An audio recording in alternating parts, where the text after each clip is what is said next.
저는 이 책을 여러분과 함께 읽으면 이 사회가 조금 더 명랑해질 거라고 생각합니다. 훨씬 더 합리적으로 생각할 수 있기 때문이죠.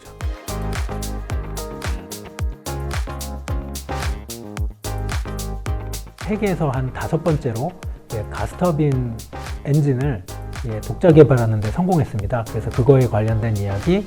기후변화와 관련해서 매년 국제협약이 진행이 되고 있는데요. 이번은 26번째 기후변화 당사국 총회의 의미를 짚어보았습니다. 그래서 글로벌 메테인 서약과 석탄 화력발전 감축에 관한 부분을 설명을 하였습니다. 초신성이 폭발하게 되면 폭발 장면을 보게 되는 거잖아요. 그런데 폭발은 잘 아시겠지만 순간적으로 발생되기 때문에 실제 폭발 장면을 보는 것은 거의 없었죠, 이전에는.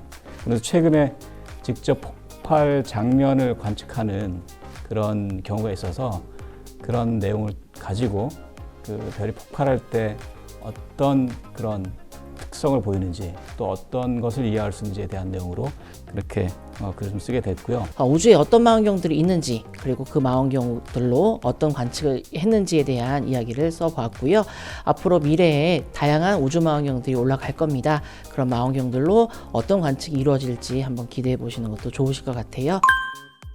대체육이 뭔지, 그리고 또 어떤 종류가 있는지, 그리고 그걸 만드는 과정 중에 어떤 과학적인 요소가 있는지를 내용을 조금 정리를 해봤고요. 겐이라는 생성적 적대 신경망이라는 이 인공지능 알고리즘이 분류라던가 인식에서 조금 다른 시각으로 사람이 하는 것처럼 생성해내는 그런 알고리즘이기 때문에 지금 굉장히 많이 각광이 되고 있거든요. 핵융합의 원리와 인공태양을 만들기 위한 최신 과학기술, 그리고 우리나라의 핵융합로인 K스타의 최신 소식을 2023 미래과학 트렌드에서 찾아보시죠.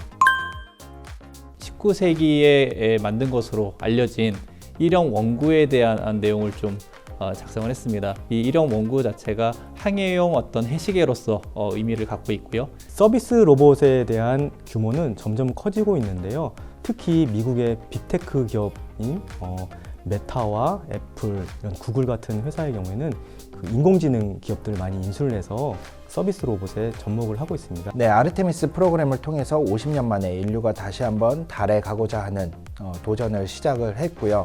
앞으로 다가올 2023년도에도 천문학과 우주 탐사 분야에서 또 많은 이슈가 있을 것으로 생각됩니다. 여러분께서도 과학자만이 하는 과학을 상상하시기 쉬울 것 같은데 제가 쓴 내용을 한번 보시고 여러분이 직접 참여하실 수 있는 여러 과학 분야에 도전하는 새해 되시면 좋겠습니다. 100세 시대에 접어들면서 노화를 시간의 흐름에 따라 생기는 자연스러운 현상으로 받아들이는 걸 넘어서 이제는 시간을 거꾸로 돌릴 수는 없지만 최대한 늦추기 위한 관심과 연구가 활발하게 진행되고 있습니다. 과학적 관리법이 어떻게 주 5일 근무제를 만들게 되었는지, 그리고 이 과학적 관리법의 문제점은 무엇이었고 현재 주 4일 근무제가 되려면 어떤 것이 고민돼야 될지 같이 소개하고자 했습니다. 개방적인 문화를 가지고 있는 나라는 결국 성공할 수 있다.